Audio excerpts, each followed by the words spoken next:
Jiraattonni magaalaa Finfinnee jireenya fooyya'aa akka jiraataniif hojiin misooma namooma irratti xiyyeeffatee hojjetamee bu'aa qabatamaa buusaa jira. Haaluma kanaan oomishaalee bu'uuraa garaagaraa bitachuuf hawaasni karaa dheeraa baasii baasanii deemanii bitachaa kan turan yoo ta'u, erga bulchiinsi magaalichaa gabaa sanbataa hundeessee baasii maallaqaa fi qisaasama yeroo irraa bilisa ta'uu fi jiruuf jireenyi isaanii fooyya'aa jiraachuu jiraattonni kutaa magaalaa Eekkaa AMN Plus itti himaniiru.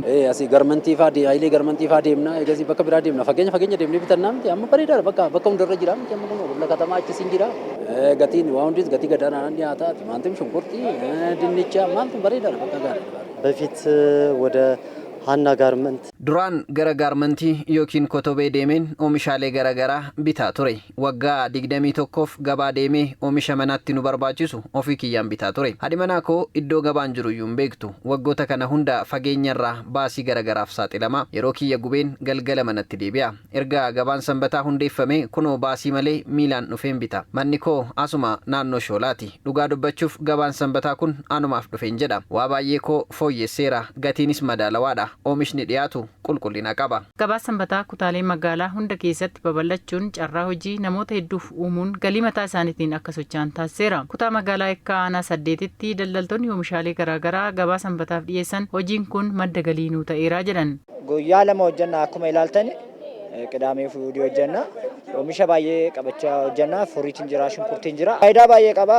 Akkuma ilaaltan immoo nu bukkee hojii warra dhabanis hojii gara nama 9 jirra.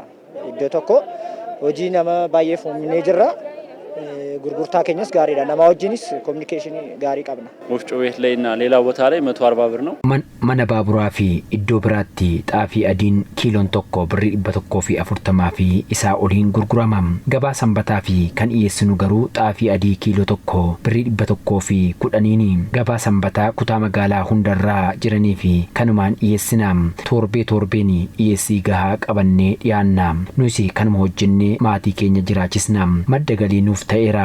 Gabaa sanbataa hundaa'uun oomishni qulqullina qabu gatii madaalawaan jiraattotaaf akka dhiyaatu taasifamaa jiraachuus ibsameera. Dhimma kana torbeen to'attoonni gabaa sanbataa ramadamanii oomishni qulqullina qabu gatii madaalawaan dhiyaachaa jiraachuu isaa to'achaa kan jiran ta'uu kutaa magaalaa Eekkaatti itti gaafatamaan waajjira daldala aanaa 8 obbo Taaddasaa Abbabaan himanii hojimaata mootummaan diriirsee sirnaan hojiirra akka ooluuf to'achuu fi hordoffii taasisuun dirqama keenyaa jedhan. Egaa akka aanaa keenyatti gabaa sanbataa 3 qabna.